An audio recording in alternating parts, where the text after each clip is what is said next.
Straight away. Boys and girls, it's really good stuff. And now, please welcome Miss Sydney Mobley.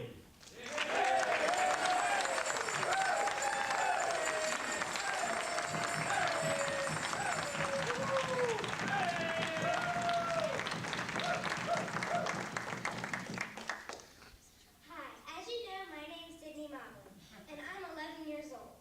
I'm here today to introduce you to your spotlight speaker, my mom, Marilynn Mobley. When she first asked me if I wanted to introduce her this morning, I said absolutely not, because I hate getting up early on a Saturday morning.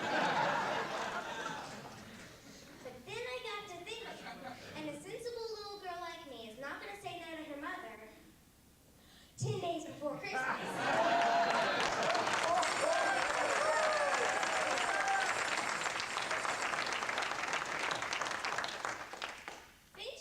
She'd pay me $1. And if I documented it, it would go towards my CSP.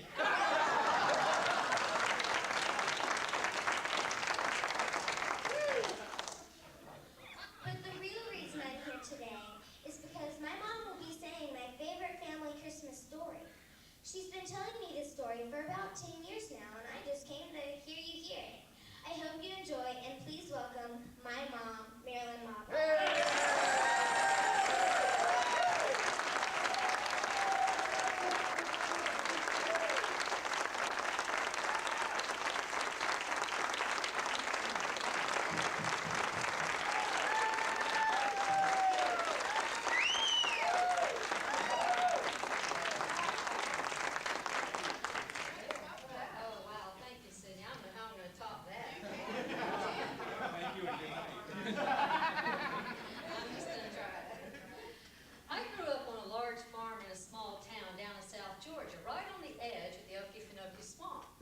Across town lived my grandparents, Harry and Mary Moy. They lived in a long white ranch house that was fronted by a huge yard full of pine trees. At the edge of the yard was a big, about 2 or 3 acre fishing pond. Now, my grandparents were really interesting people. My grandfather was a commanding presence. He was a very large man. He had a loud, booming voice. You could hear it a mile away, whether he was calling a hog, calling a child, or calling for a prayer at Central Baptist Church. He's also a big tease. My grandfather loved to tell jokes. And in fact, I can still remember the first joke he ever told me. I was about 10 years old. We were driving down the street on our way to a picnic, and we passed a cemetery. He pointed out the cemetery and he said, "Did you know that people who live within a mile of this cemetery can't be buried there?" I said, "Well, no, Granddaddy, why?" "Because they're not dead yet." So he was a big tease, and that's where a lot of us got our sense of humor. Now, my grandmother was kind of a small woman. She was kind of small and real soft. Oh, my goodness, she had a hug as big as Georgia. And she was beautifully dressed all the time, immaculately dressed. She had beautiful skin, reddish-brown hair, and sparkly blue eyes. She was a beautiful woman. She, you might say, was the original real estate woman. She and my grandfather owned a real estate company together, so they were not only partners in life, but partners in business as well. Well, my grandmother was the poster woman for real estate women. She wore a ring on every finger. She drove the biggest Cadillac they made with a tag that said M.S. Moy on the back. She always had perfectly manicured nails, always bright red, and shined like you would not believe. She was just a beautiful woman. But the thing I remember most about her is that she remembered everybody's favorite food and always had it on hand no matter when you were there, even if she wasn't expecting you. Well, you've never met anyone who loved children as much as Harry and Mary Moy. They were crazy about children, especially their grandchildren. They showed us this in a lot of different ways. On Sunday afternoons, we would go to their house for lunch, and afterwards my grandfather would say, "Come on, kids, let's go out in the yard and make some memories." And we'd follow right behind him as if he were the Pied Piper. We'd go outside and we'd have Easter egg hunts, even if it was August. We'd fish in the pond. We'd ride the ponies. They were just absolutely wonderful grandparents. They carried pictures of us in their wallet. Their home was a shrine to their grandchildren, pictures all over the place. They were crazy about us. But the thing I remember most, and the way they showed us the most how much they loved us, was at Christmas time.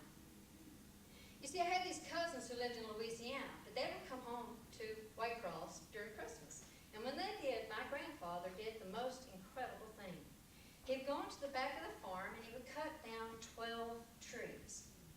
Then he would bring them to the edge of the pond and he would plant them in these big sand buckets, about every 5 feet, until they covered the entire waterfront. Then he would set about decorating them, and one tree would be all red lights, and the next would be all green lights, the next would be all blue lights, and so forth and so on. Some of the trees were kind of scraggly looking, some were kind of tall. And in case you're wondering, mine was the really tall, beautiful tree. It was perfectly shaped. And it had blue lights. I love that tree. My grandfather would always point out to us that no 2 trees were alike, just as no 2 grandchildren were alike. And yet each was beautiful in its own way.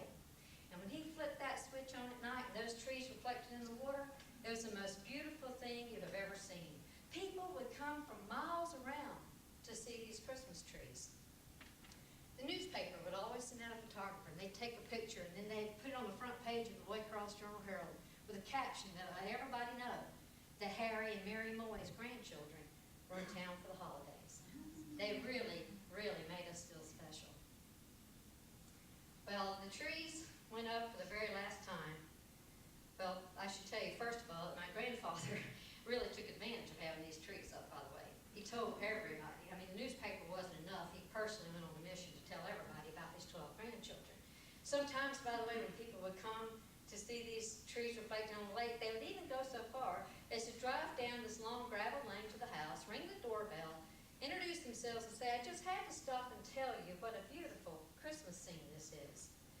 And invariably somebody would say, "That's just so nice that you put up a tree for each of the 12 days of Christmas."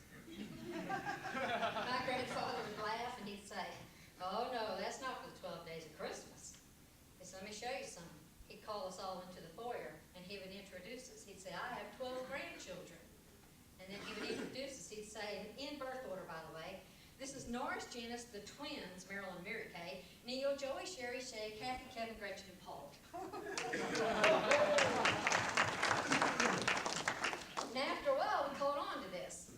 So when the doorbell would ring, we'd all scurry to get into place so that we could be introduced by our grandfather. And once again, he would say, "This is Norris, Janice, the twins, Marilyn and Mary Kay, Neil, Joey, Sherry, Shay, Kathy, Kevin, Gretchen, and Paul."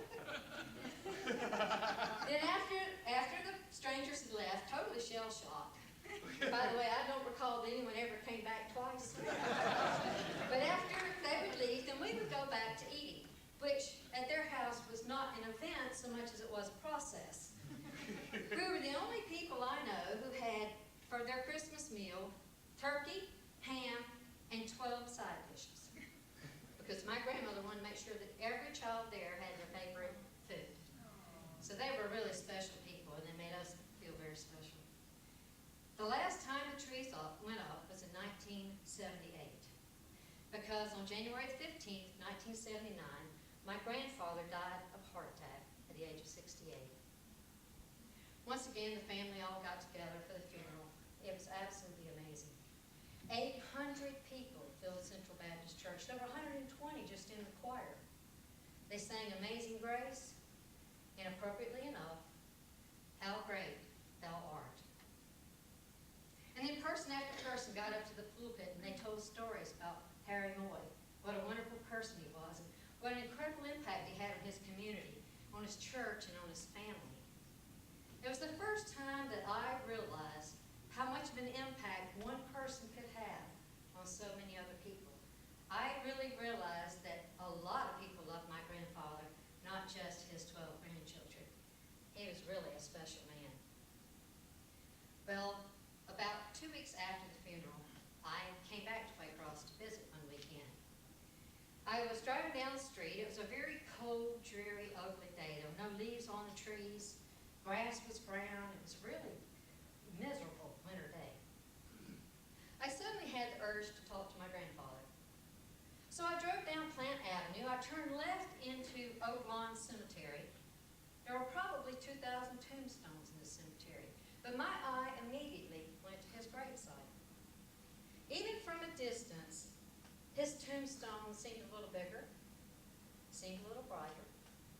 All of a sudden, I realized that the only patch of green grass in the entire cemetery was over his gravesite. I was absolutely overwhelmed with emotion. I couldn't believe this. I thought, what a wonderful gift from God, that even in death, my grandfather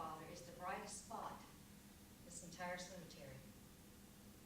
I drove on in, picking up the pace a little bit, turned to the third lane on the right, went to the 12th grave site on the left, and suddenly my tears turned to a smile when I realized that my grandmother had erected a headstone with white marble about the size of a king-size headboard. I told you I was very image conscious. And that patch of green grass, it wasn't a gift from God. It was a gift from my grandmother. AstroTurf. It really was. I learned later that, she told me, she said, well, AstroTurf looks good year-round. And it's very practical because it's easy to clean. She gave me all the reasons why AstroTurf was the perfect thing to put in the cemetery. And there's AstroTurf there today, by the way. Oh, in fact, Grandma even bought a red dustbuster with cigarette lighter adapter so she could go visit Harry on a regular basis and clean things up. Do you have any idea how hard it is to pray or to talk to a dead person when your overriding image is of your grandma? It's not easy. Well, that afternoon after I visited the cemetery, I went to see my grandmother. We talked in the living room for a little while, and then she asked me to come to the bedroom. I did. She opened the closet, and there hung the most beautiful dress I've ever seen. It was long and went all the way to the floor, with transparent sleeves gathered at the wrists, had a beautiful lace collar, and it was peach color, about the color of her skin. It was absolutely exquisite. She said, do you know what this is? No, ma'am. This is the last dress your grandfather bought me. Bought it about a week before Christmas. And he bought me this dress because we were going to have our 50th wedding anniversary in March. I was going to wear this dress because we were going to renew our vows at Central Baptist Church. And all of you grandchildren were going to be there. And now that's not going to happen. She said, Marilyn, I need for you to make me a promise. She said, I don't know how much longer I'm going to live, whether it's a year, 5 years, 20, but when I die, I want you to promise me that I'll be buried in this dress. Well, of course, I promised. Well, I'm happy to tell you that my grandmother did live another 20 years. In fact, for several years after my grandfather's death, she continued to run the real estate business. She'd talk about the deals that she made. I mean, she was a wheeler dealer. Always talking about how proud Harry would be of some of the deals that she struck. She loved the real estate business. Well, she eventually retired. And about 2 years after her retirement, she began to get a little forgetful. Sometimes she would forget where she put her keys, or sometimes she would even get in the car and forget where it was she was going. And so eventually she was diagnosed with Alzheimer's.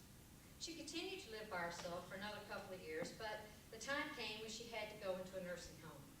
We put her in Baptist Village, which was a wonderful facility, assisted care facility, that was founded in part by my grandfather. She didn't like being there. She was a very independent woman, but eventually she adjusted pretty well. Every day my grandmother would walk up and down the hall. She'd walk over, she said, I'm Marilynn Mobley, I'm Harry's widow. Did you know Harry? Well, it didn't matter what he said. You're going to hear about Harry. And then you're going to hear about their 12 grandchildren, and you're going to hear about these Christmas trees. Every day she did this. Well, after she'd been in a nursing home for a few months, she decided that she needed a hobby, something to keep her hands busy. She said, idle hands are the devil's workshop. Now, I wasn't that worried about the evil that my grandmother would get into. But the important thing is that she needed something to do with her hands. So my Aunt Marianne took her to Walmart to see if they could figure out what she was going to do. Well, she went to Walmart, and she walked up and down the aisles, and she looked up and down the shelves, trying to decide what she was going to do. She thought about making dolls, but that didn't seem quite right. And she thought about making placemats, but that didn't seem quite right. Finally, it hit her. She walked over to the fabric department. She bought a huge bolt of green felt. She bought a pair of scissors, then a glue gun. She got a big jar of safety pins, a big jar of sequins, and a big jar of beads.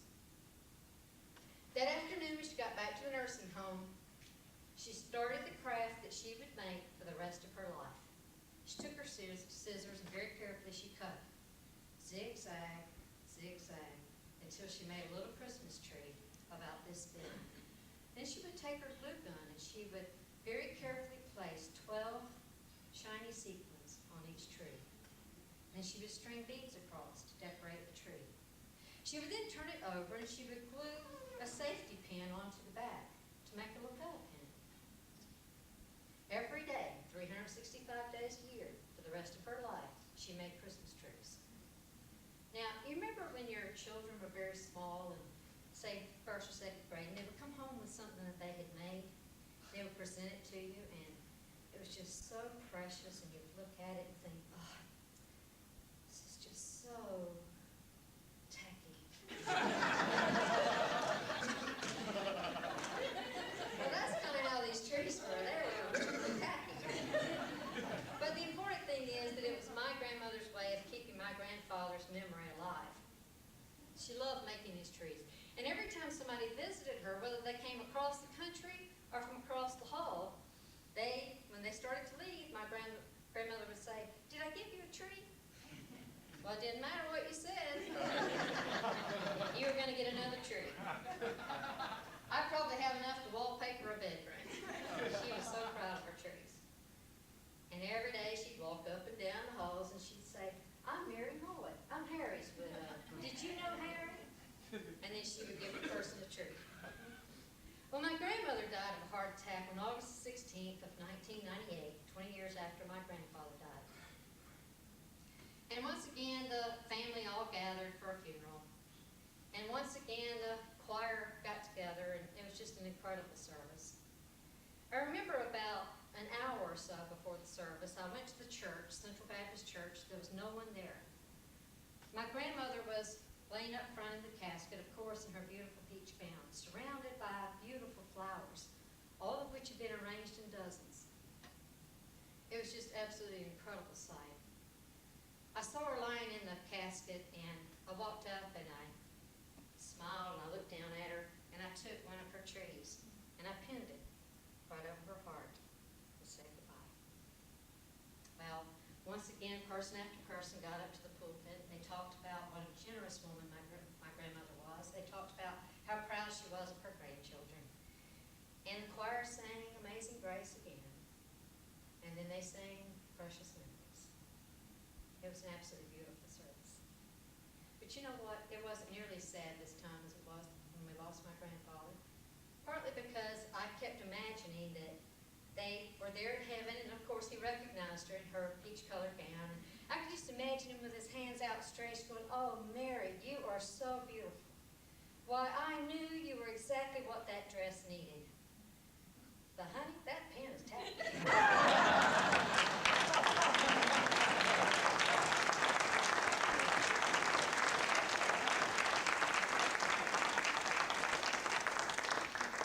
I'm sure by now my grandmother has gotten him all caught up on the 12 grandchildren, and he now knows that most all of us married and had children of our own. There's now 16 great-grandchildren, and they were all at my grandmother's funeral. And so I imagine they're in heaven now making their own memories.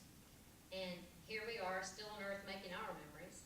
I can tell you that when my husband and I started our family 15 years ago with the adoption of our oldest daughter, Katie, we decided that we needed to make memories, much like my grandparents had made them for us. Now, I tell you, if you live in Atlanta, cutting down 12 trees is not a good idea. So we had to find something a little different. First thing we did was we bought Christmas ornaments, dated ornaments, so that every year the girls would get a dated ornament. When we decorate our tree every year together, we talk about why we chose that particular ornament, or we talk about some of our favorite memories. My favorite memory, though, is on New Year's Eve. The way we spend New Year's Eve in our family is we all get in the floor of the living room, and we put together a photo album of the pictures that we've made during the year. We talk about the wonderful times we've had and the people we've met, things like that. And then we drag out the old photo albums that we've made in previous years, and we talk about some of the favorite things that's happened. And of course, the girls always get into a little discussion about various things that one or the other did, like the time that Katie ruined an entire Thanksgiving meal by having massive diarrhea right when the meal started. Or the time that we have pictures of the cat recovering from the time he was thrown down the laundry chute to see if he had actually landed in the washing machine. And then Ralph's favorite would be the time that our boat ran out of gas in the middle of Lake Hartwell and we had to be towed to a marina. So we get together and we talk about these memories and we just have such a wonderful time. So the point I want to leave you with today is this. Memories don't just happen. You have to make them happen. Now, not all of us are lucky enough to have a Harry in our lives, but we can all be a Harry. We can all make memories for our families, for the people that are important to us. I'll tell you something else my granddaddy said that I'll never forget. He said, people may not always remember what you say. They may not always remember what you do, but they will always remember how you made them